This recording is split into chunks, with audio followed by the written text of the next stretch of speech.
Students, welcome back to our channel prime brain, जहां हम complex ideas को easy simple explanations में explain करते हैं।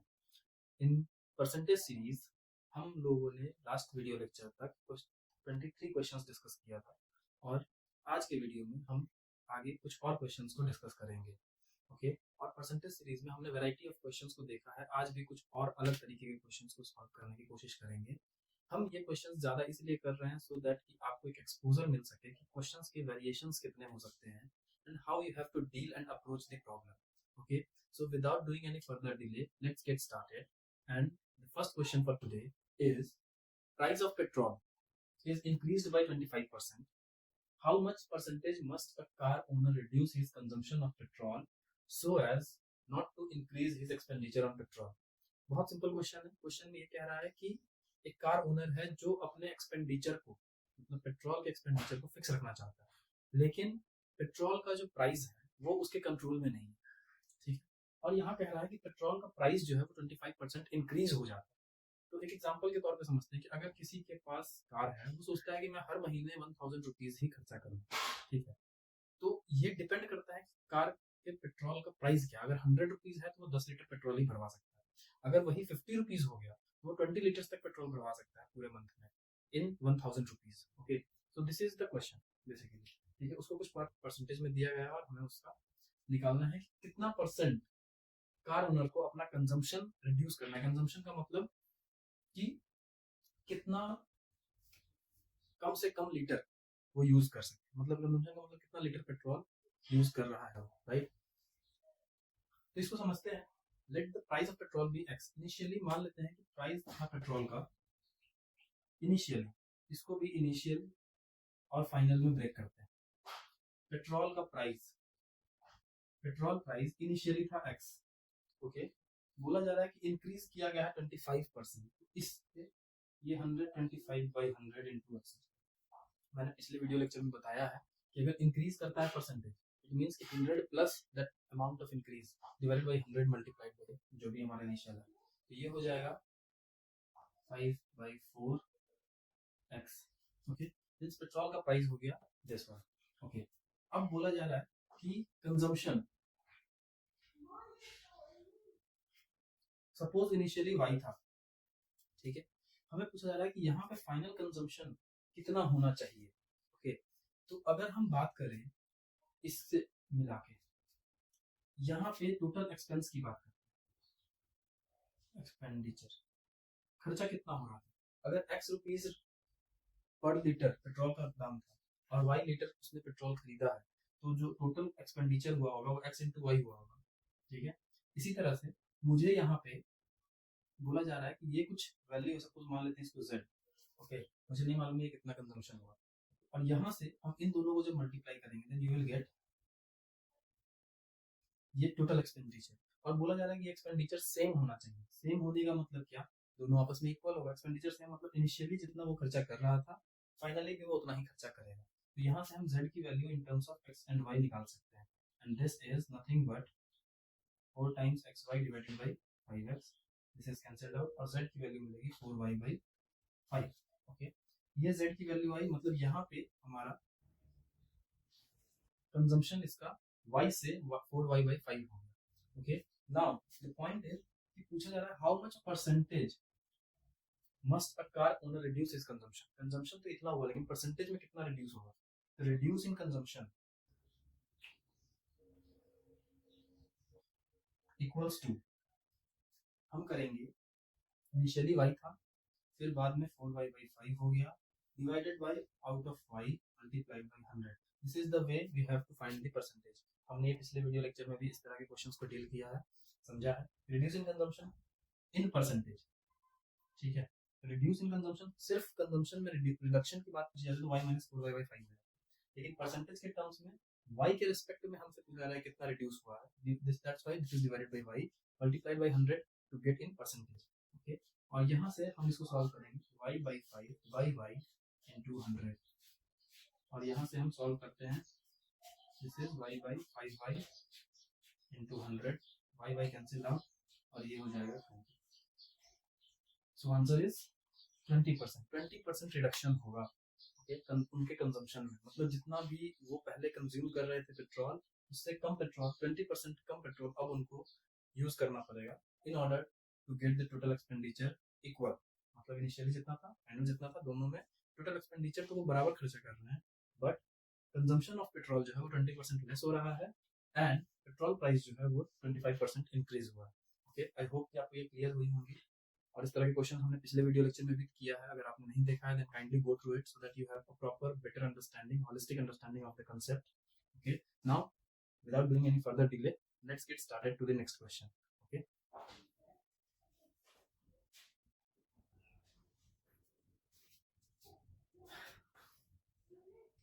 so dear learners, this is our next question. Find the greatest possible number for which 30% of that number is less than 100. ये question है जो कि क्वेश्चन में हो सकता है कि शायद आपको समझने में थोड़ा प्रॉब्लम हो, but it is very easy question. Okay, और मैंने पहले कुछ वीडियो लेक्चर्स में बताया भी है और समझाया भी है कि मैथमेटिक्स को पढ़ने का एक सबसे आसान रूल है कि आप क्वेश्चन से बोर नहीं हो सकते। और उसके लिए आपको एक चीज़ है जो दिमाग में हमेशा रखना है कि पहले कुछ क्वेश्चन डिफिकल्ट करें, फिर थोड़ा इजी करें, फिर डिफिकल्ट करें, फिर इजी करें, मिक्स एंड मैच करके क्वेश्चन जब आप सॉल्व करेंगे तो आपको मैथमेटिक्स बोरिंग नहीं लगेगा। प्रॉब्लम वहाँ होती है जहाँ पे आप सिर्फ और सिर्फ डिफिकल्ट क्वेश्चंस को डील कर रहे होते हैं, जिसकी वजह से आपका दिमाग टायर्ड हो जाता है और उसके बाद फिर आपको वो चीज़ें करने को मन नहीं करती है। आपको मजा तब आएगा जब क्वेश्चन सॉल्व हो रहे होंगे। मैथमेटिक्स में जब क्वेश्चंस बनते हैं तो बनाने में और मजा आता है, बिकॉज ये आपको इंस्टेंट रिजल्ट देता है। आपने सॉल्व किया, आपका आंसर आ गया, इट मीन्स कि you get that confidence, you try to boost your confidence, you should try to boost your confidence. ठीक है, और वो तभी हो पाएगा जब आप क्वेश्चन सॉल्व करेंगे और बन जाए। आपको जब भी लगे कि क्वेश्चंस नहीं सॉल्व हो रहे हैं, then move to the easy questions. Okay, तो एक क्वेश्चन डिफिकल्ट, दूसरा क्वेश्चन थोड़ा इजी रिलेटिवली, लेकिन ये इतना भी इजी नहीं है, इसको थोड़ा समझना है। Right, find the greatest possible number for which 30% of that number is less than 100। इसका मतलब ये कि हमें ग्रेटेस्ट पॉसिबल नंबर बताना है, जो सबसे बड़ा पॉसिबल नंबर हो सकता है, जिसका 30% हम करते हैं तो वो 100 से कम हो। ओके, अब इसका मतलब क्या है? इसका मतलब ये कि मुझे मालूम नहीं है कि highest possible number, greatest possible number कौन सा होगा। तो लेट अस अज्यूम कि x है, वो ग्रेटेस्ट पॉसिबल नंबर x है। ठीक है, इसका मुझे 30% करना है, इस x का 30% करेंगे और बोल रहा है कि this should be less than 100, तो हमने बना दिया लेस देन 100। तो आप बोलेंगे सर ये इनइक्वालिटी आ गया। हाँ बिल्कुल आ गया इनइक्वालिटी, लेकिन इनइक्वालिटी कई बार इतना डिफिकल्ट हर बार नहीं होता। इक्वेशन है तो आसान है सॉल्व करना, इनइक्वालिटी है तो भी कई बार रिलेटिवली इजी होता है। अभी देखते हैं, बहुत इजी क्वेश्चन है। इसके बाद हम इसको जब सॉल्व करते हैं then you will get 3x by 10 is less than 100। Okay, और यहाँ से जब हम x is less than 1000 by 3, that means x should be less than 333.33। 1000 को 3 से डिवाइड करेंगे then you will get 333.33। अब इसका मतलब हमें इंटरप्रेट करना है, लॉजिकल रीजनिंग लगानी है यहाँ कि x value of x should be less than 333.33। Okay, अब पॉइंट ये है कि x हमें चाहिए क्या, द ग्रेटेस्ट पॉसिबल नंबर, जो सबसे बड़ा नंबर हो। ओके, और 333.33 से कम हो। ठीक है, क्योंकि ये जो हमने जो कंडीशन दिया गया उसके अकॉर्डिंग जब हमने सॉल्व किया देन यू विल गेट कि x should be less than 333.33। अब इसका मतलब ये कि 333.33 से जो जस्ट पहले वाला नंबर होगा, what is it, that is 333, isn't it right? so the answer is 333। बहुत सिंपल क्वेश्चन है, बस यहाँ आपको इंटरप्रेट करना है। बहुत सारे बच्चे हैं जो यहाँ पे आके फंस जाते हैं और फिर ऑप्शन देखते हैं, फिर उनको यहाँ दिख जाता है तो वो लगा देते हैं। That is also fine, but you have to be confident कि यस मैंने जो आंसर लगाया है वो सही है। ठीक है, now this is all about this question. Move करते हैं अगले क्वेश्चन की ओर।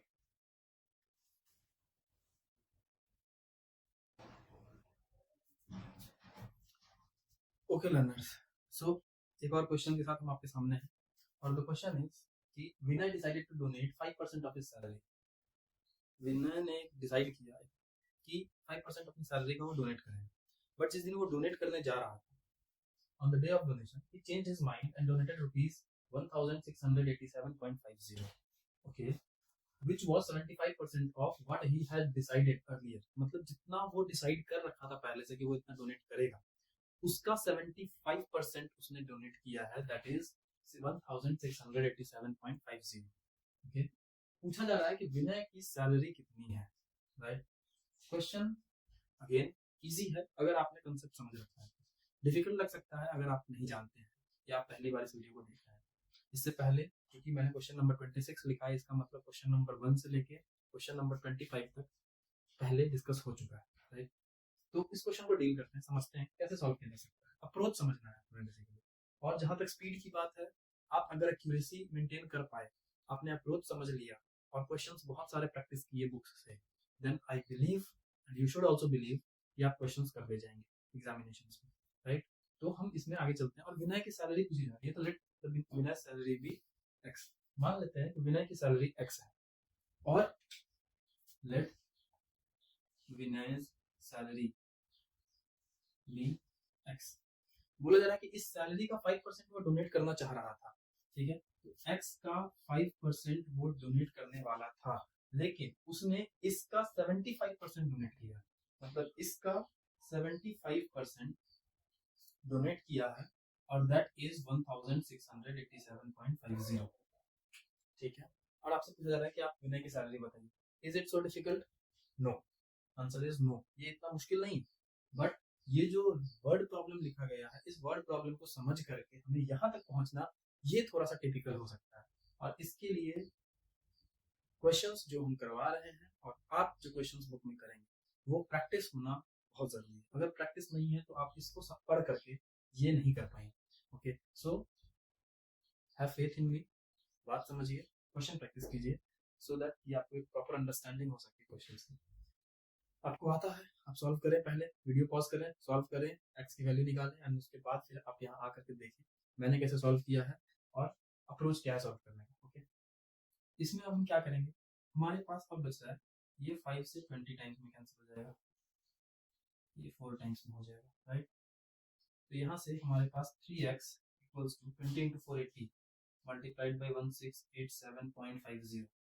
ओके, ये जीरो की ऐसा कोई मतलब वैल्यू है नहीं, ये जीरो से ये डेसिमल हट सकता है। हम यहाँ पे 3x इक्वल्स टू ऐसा लिख सकते हैं 16875 मल्टीप्लाइड बाई 8। आई होप कि आपको समझ में आया होगा कि ये यहाँ से हटाएंगे तो नीचे 10 आ जाएगा, ये और ये कैंसिल हो जाएगा और ये बचा।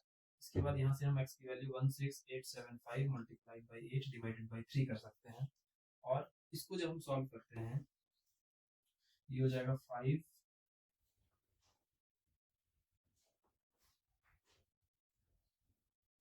Okay this multiplied by 8।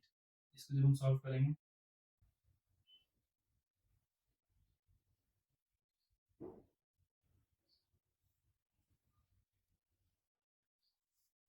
This one, okay 45,000। तो आंसर क्या हो जाएगा 45,000 रुपीज। ओके, बहुत सिंपल था, लीनियर इक्वेशन था, हमें लीनियर इक्वेशन में बनाना था, सॉल्व करना था। बस क्वेश्चन ये समझना था कि पहले वो 5% चाह रहा था डोनेट करने का अपने सैलरी में से, लेकिन बाद में उसका मन बदल गया। उसने क्या किया कि जितना वो सोचा था उसका 75% दिया, और दिखा है कि जितना उसने सोचा था उसका 75% इज 1687.50। ओके, सो उसके बाद हम इसको सॉल्व करते हैं and you will get 45,000 rupees. Of course यहाँ पे रुपीज का सिंबल होगा, हर ऑप्शन में रुपीज का सिंबल होना चाहिए। Okay, so this is all about this question. Now let us move on to the next one.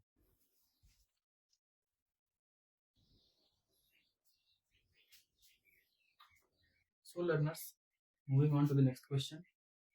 In limestone 40% is calcium and rest is carbon and oxygen, ठीक है। If in 20 kg of limestone there is 9.4 kg of oxygen, and then what is percentage of carbon in it, ठीक है। limestone आपने देखा होगा, ठीक है, चूना पत्थर बोलते हैं शायद। तो उसमें कैल्शियम है, कार्बन है, ऑक्सीजन है, ठीक है। तो हम इसे समझते हैं लाइमस्टोन, इसमें 3 कंपोनेंट्स से मिलकर के बना है, calcium, carbon and oxygen. Okay, calcium, carbon और ऑक्सीजन से मिलकर के बना। बोला गया है कि अगर 20 kg, यहाँ लिखा if in 20 kg of limestone अगर 20 kg लिया जाए, ठीक है, तो 9.4 kg ऑक्सीजन गिवन है, ठीक। बहुत सिंपल है, क्वेश्चन को बस अप्रोच करना है। ऐसे डायग्रामेटिकली आप दिखा करके बहुत इजीली आप अप्रोच कर सकते हैं। लाइमस्टोन है, उसको 3 पार्ट से, इन तीनों पार्ट से मिलकर के ये बना है। 20 kg लाइमस्टोन लिया गया, ऑक्सीजन 9.4 kg है। और कैल्शियम के बारे में बोला है कि 40% कैल्शियम होता है लाइमस्टोन में। 40% ऑफ 20 का 40%, मतलब 20 kg लाइमस्टोन है तो उसका 40% जो भी होगा उसमें कैल्शियम होगा। 40/100 मल्टीप्लाइड बाई 20, यहाँ से आप इसको सॉल्व करेंगे, you will gate 8 kg।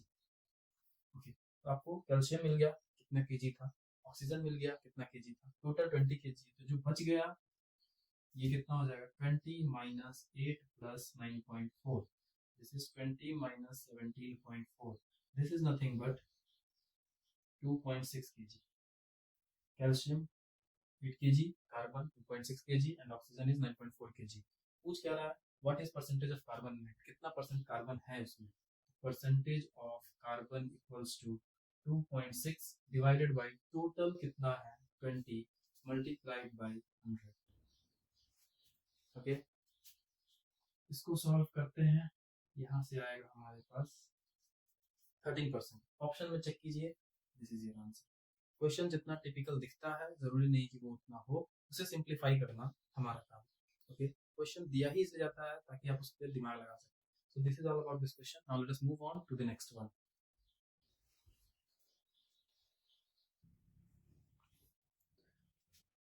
So learners, एक नए क्वेश्चन के साथ हम आए हैं और ये क्वेश्चन है कि A and B are two fixed points 5 centimetre apart. A और बी दो फिक्स्ड पॉइंट है जो कि 5 सेंटीमीटर की दूरी पर है। एक पॉइंट ए है, एक पॉइंट बी है।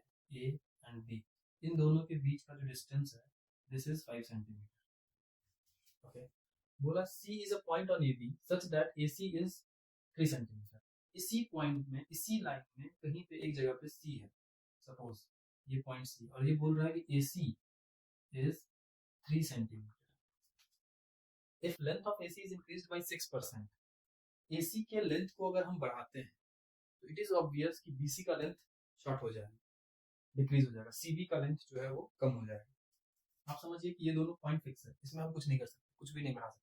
बट सी पॉइंट जो है वो वेरिएबल है, इसको हम चेंज कर सकते हैं, इसको थोड़ा इधर भी ला सकते हैं, इधर भी ला सकते हैं। क्वेश्चन ऐसा है, ठीक है। इस पॉइंट से अगर ये अभी स्टार्टिंग में 3 सेंटीमीटर पे था, थोड़ा सा इसको स्लाइड करके आगे ले गए, ठीक है, क्योंकि 6% से इंक्रीज हो रहा है, तो जितना भी होगा वहां से इंक्रीज कर देंगे। ये लेंथ बढ़ रहा है, 6% अगर इंक्रीज हुआ तो ये कितना परसेंट डिक्रीज होगा, दैट इज द क्वेश्चन।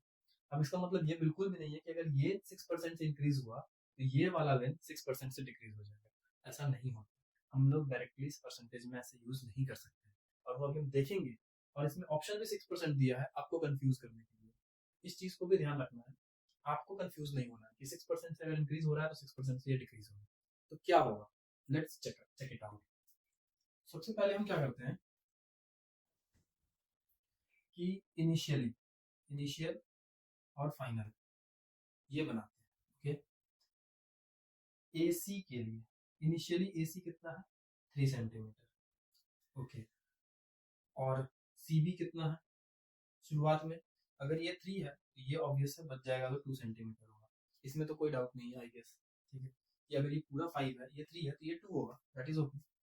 अब हमसे पूछा कि ये 6% से इंक्रीज हुआ, मींस हमारा जो फाइनल होगा वो होगा 106/100 मल्टीप्लाइड बाय 3 6% से इंक्रीज हो रहा है, सो this is nothing but 318/100, this is 3.18 centimetre. मतलब कि ये 3 सेंटीमीटर से इसको थोड़ा सा स्लाइड करेंगे 3.18 सेंटीमीटर तक जाएगा पॉइंट सी। ओके, तो इसका मतलब इधर कितना आएगा, अगर ये 3.18 हो गया, मतलब जो नेक्स्ट सपोज ये वाला पॉइंट, ये सी जो स्लाइड होकर के आगे आ गया, अब ये डिस्टेंस हो गया हमारा 3.18, तो ये डिस्टेंस कितना हो जाएगा, बहुत आसानी से हम निकाल सकते हैं, कितना हो जाएगा, ये 3.18 हो रहा है और हमें दोनों को ऐड करके 5 चाहिए, तो हमारे पास होगा 1.82 सेंटीमीटर, इजंट इट। सिंपल है, ये 1.82 कैसे आया, 5 माइनस 3.18 करके, ठीक है। अब हमसे पूछ रहा है इसमें कितने परसेंट का डिक्रीज हुआ है, तो डिक्रीज इन, तो लिखेंगे decrease in percent, decrease in percent कितना होगा, तो हमारे पास 2 था, उसमें से 1.82 हो गया डिवाइडेड बाय 2 मल्टीप्लाइड बाय 100। ये वो चीज़ है जो हमने पिछले क्वेश्चंस में भी डिस्कस किया है, और मुझे लगता है कि अब आपको ये चीज़ क्लियर हो गई होगी कि जो डिफरेंस है डिवाइडेड बाय किससे कंपेयर कर रहे हैं, मल्टीप्लाइड बाय 100 करने पे परसेंटेज मिल जाएगा, जैसे 0.18 डिवाइडेड बाय 2 इंटू 100, ये हो जाएगा 18 divided by 2, this is nothing but 9%। तो आंसर क्या होना चाहिए, 9%। यहाँ से बिल्कुल क्लियर है कि अगर 6% से इसको इंक्रीज करते हैं तो जरूरी नहीं है कि ये भी 6% से डिक्रीज हो, मैं ये चीज़ स्टार्टिंग में आपको इसलिए समझाया क्योंकि ये बहुत कॉमन एरर है, बहुत कॉमन मिस्टेक है जो कैंडिडेट्स करते हैं। Okay, so take care of this, take note of this and do not repeat this mistake. Okay, so this is all about this question. Now let us move on to the next one.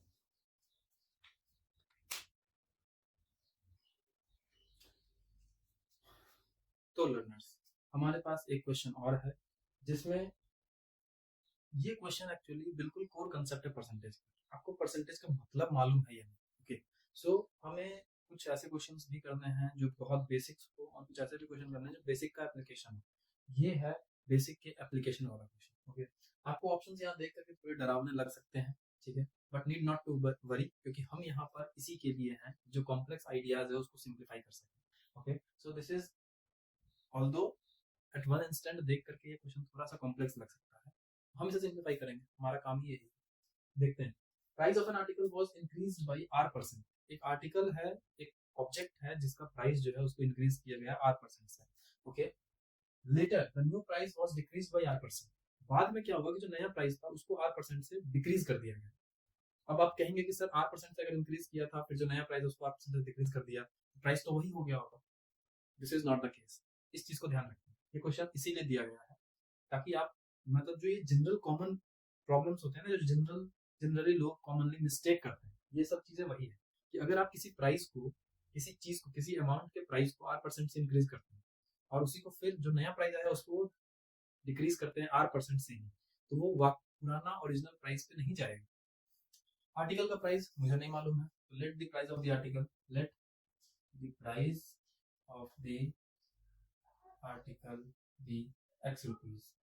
मान लेते हैं कि X rupees है, ठीक, बोला जा रहा है R% से इंक्रीज किया गया, X का R% से इंक्रीज होने का मतलब दिस वन, ये तरीका है। जब मैं बताया 5% से इंक्रीज हो रहा है तो 105/100 लिखता, 10% से इंक्रीज हो रहा है तो 110/100 लिखता, R% से इंक्रीज हो रहा है 100 प्लस R/100 लिखेंगे, ठीक है। दिस इज मतलब इस प्रोडक्ट का R% से इंक्रीमेंट ये होगा। Later the new price was decreased by R%, मतलब ये जो नया प्राइस है, इनिशियली ये इनिशियल था, ये न्यू प्राइस, अब इस न्यू प्राइस को बोला जा रहा है कि ये R% से रिड्यूस हुआ है, मतलब 100 माइनस R/100, ठीक है, R% से रिड्यूस हो रहा है। और न्यू प्राइस को R% से जब रिड्यूस किया तो ये जो प्राइस है वो हमारा क्या मिल रहा है, if the latest price was 1, मतलब ये दोनों को ऑपरेट करने के बाद हमें 1 मिल रहा है, then the original price was means you have to find value of X। Okay, और ओरिजिनल प्राइस क्या होगा, X इनटू, ये अगर हम ध्यान से देखें, A plus B into A minus B, that is 100 square minus R square divided by ये हो जाएगा 100 का स्क्वायर, दोनों मल्टीप्लाई कर सकते हैं, इक्वल्स टू 1, और यहाँ से x इक्वल्स टू ये इधर जाएगा तो 100 10 to the power 4 divided by ये आ जाएगा R स्क्वायर, और ये था हमारा ओरिजिनल प्राइस। इसमें से ऑप्शन कौन सा दिख रहा है आपको, डी का, D. Okay, so the answer is D. I hope कि आपको ये क्लैरिटी आई होगी कि कैसे इसमें अप्रोच करना है, कैसे डायरेक्टली हमें जंप नहीं करना है टू द कंक्लूजन। ओके, क्योंकि परसेंटेज ऐसा नहीं है कि हमने दो, मतलब सपोज मेरे पास अभी 2 रुपया है, मैंने 2 रुपया किसी से लिया तो 4 हो गए, फिर मैं उसको 2 रुपया वापस कर दिया तो फिर मेरे पास 2 हो गया, ऐसा परसेंटेज में नहीं होता है। इस चीज को ध्यान रखने के लिए ये क्वेश्चन समझना जरूरी है। Okay, so this is all about this question. Now let us move on to the next one. So learners, इसी सिलसिले में हम एक और क्वेश्चन के साथ आए हैं। हमने लगभग 29 क्वेश्चन परसेंटेज के अभी तक कर लिए हैं और ये मोस्ट प्रोबेबली इस चैप्टर का आखिरी क्वेश्चन हम जो डिस्कस करेंगे। अगर आपको लगता है कि हाँ you have got that intuition कि अब आप परसेंटेज के क्वेश्चन को सॉल्व कर सकते हैं, then kindly go through it, solve as many problems as you can so that you have a better understanding, better conceptual clarity of the topic. Okay, ये last question है आज के लिए, इस वीडियो के लिए, और मोस्ट प्रोबेबली इस पूरे यूनिट के लिए, इस पूरे सीरीज के लिए जो परसेंटेज हमने किया है। ओके, 30 क्वेश्चन हमने डिस्कस किए हैं और इन 30 क्वेश्चंस को आप एक बार फिर से गो थ्रू कर सकते हैं, मेरे वीडियो लेक्चर्स को पूरा देख सकते हैं। उसके बाद फिर देखने से पहले आई प्रेफर कि आप प्लीज उसे खुद से सॉल्व कीजिए और उसके बाद चेक कीजिए कि क्या आप सही ट्रैक पे जा भी रहे हैं या नहीं, और नहीं जा रहे हैं तो फिर आप कहाँ पे गलती कर रहे हैं। ये एक तरीका है सेल्फ इवैल्यूएशन का, and I believe self evaluation is the best thing you could ever do to improve yourself. Okay, so this is the question. अगर आपको लगता है कि अब आपने बहुत अच्छा ग्रिप बना लिया इस चैप्टर पे, इस क्वेश्चन को पहले पॉज कीजिए वीडियो, सॉल्व कीजिए and then come back to the solution. Okay, so now let us solve this question first. When water is changed into ice, its volume increase by 9%। ठीक है, मतलब water अगर ice में convert होता है तो उसका वॉल्यूम 9% इंक्रीज हो जा रहा है। Then if the ice changes into water, और जब आइस वाटर में कन्वर्ट होता है तो परसेंट डिक्रीज इन वॉल्यूम पूछ रहा है। अब कुछ लोग होंगे जो डायरेक्टली बोलेंगे अरे 9% से वॉल्यूम इंक्रीज हुआ, तो जब उल्टा होगा तो फिर 9% से ही लगा के आएंगे बी पे tick. But here is the catch, पिछले क्वेश्चन में किया था, उसके पहले भी किया है, पिछले क्वेश्चन में मैंने एक और एग्जांपल के साथ समझाया था। Okay, so this is what it is, जो मैंने पिछले क्वेश्चन में समझाया। अगर आपको समझ चुके हैं then pause the video, solve the question, उसके बाद फिर हम लोग नेक्स्ट इस पे सॉल्व करते हैं। तो यहाँ पे वाटर और आइस दो चीजों की बात हो रही है। ठीक है, बोला जा रहा है कि when water is changed into ice its volume increases by 9%। मान लेते हैं वाटर का वॉल्यूम v था, ठीक है, इसको जब आइस में कन्वर्ट किया गया तो इसका वॉल्यूम 9% से इंक्रीज हो रहा है। इंक्रीज हो रहा है मतलब v का 109/100। ठीक है, अब बोला जा रहा है कि इसका रिवर्स करते हैं। ठीक है, इसका रिवर्स करेंगे तो कितना परसेंट डिक्रीज होगा। ये 9% इंक्रीज था, ठीक है, तो बोल रहा है कि कितना परसेंट डिक्रीज होगा यहाँ। अगर इससे यहाँ तक आते हैं तो क्या करेंगे हम, वही सेम चीज, परसेंटेज चेंज इक्वल्स टू, अब हमारा जो बेस है वो ये है, तो हम इसको लेंगे 109 v/100 minus v divided by, इसी को लेंगे 109 v/100 multiplied by 100। Okay, and when you solve this you will get the answer directly.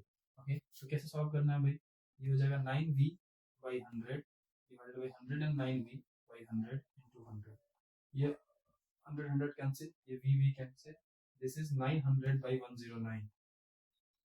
अब आप यहाँ से देख पा रहे होंगे कि 900/109 अगर आप करते हैं तो 9% तो नहीं आ सकता ना, 10% ना 18%, आपके पास ऑप्शन यही है क्योंकि हर डिनोमिनेटर में 109 दिख रहा है, तो ये आंसर यहाँ से निकाल सकते हैं। लेकिन डायरेक्टली आंसर, एग्जैक्ट आंसर यही आना चाहिए। इसके लिए मैंने आपको बताया था कि जब कभी भी इम्प्रॉपर फ्रैक्शन को, ठीक है, जब कभी भी इम्प्रॉपर फ्रैक्शन को मिक्स्ड फ्रैक्शन में कन्वर्ट करना होता है तो हम क्या करते हैं, सिंपली इसको डिवाइड करते हैं। ये डिवाइड करने पे 8 टाइम्स में 872 आएगा, राइट, और यहाँ हमारे पास बचेगा 20, क्या बच रहा है, in this order you have to write 828/109, this is the percentage decrease in volume.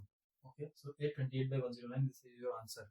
So I hope कि आपको ये चीज समझ में आई होंगी और आपने एक अच्छा आइडिया जनरेट कर लिया होगा कि परसेंटेज के क्वेश्चंस को अप्रोच कैसे करना है, राइट। इसके अलावा फिर भी अगर आपको लगता है कि मुझे और भी वीडियो लेक्चर बनाने चाहिए then kindly let me know in the comment section, and I believe कि आप क्वेश्चंस कर पा रहे होंगे परसेंटेज के। और अगर आपको ये वीडियो लेक्चर्स अच्छे लगे, ये सीरीज अच्छी लगी परसेंटेज की, then kindly let me know in the comment section, write it down whatever you feel about these videos. Also you can write कि आप मुझे और क्या इंप्रूव करना चाहिए, क्या मुझे क्वेश्चंस और क्विकली सॉल्व करना चाहिए, या फिर मैं इसी तरह से इसको इलैबोरेट करके समझाने की कोशिश करूँ आपको। ये आपके जो फीडबैक है वो बहुत इंपॉर्टेंट है मेरे लिए, सो दैट कि मैं उसी अकॉर्डिंग अपने वीडियो लेक्चर्स को आगे फ्रेम कर सकूँ। Okay, so I am assuming कि आप मुझे फीडबैक देंगे through your comments, so that कि मैं उस तरह से अपने वीडियो लेक्चर्स में और भी इंप्रूवमेंट ला सकूँ, या फिर और भी कोई क्वेश्चन जो आपको लगता है कि डिस्कस करना जरूरी है, किसी टाइप के क्वेश्चन, किसी टॉपिक पे मुझे एक नई सीरीज बनानी चाहिए, then kindly let me know. Okay, so this is all about the percentage series and that's all for today. मिलते हैं अगले वीडियो में, अगले चैप्टर के साथ, अगले सीरीज के साथ, और सीखेंगे मैथमेटिक्स से कुछ और नए फंडे, नए rules. Okay, so till then take care of yourself, keep learning, keep growing and keep exploring with prime brain. Okay, thank you very much.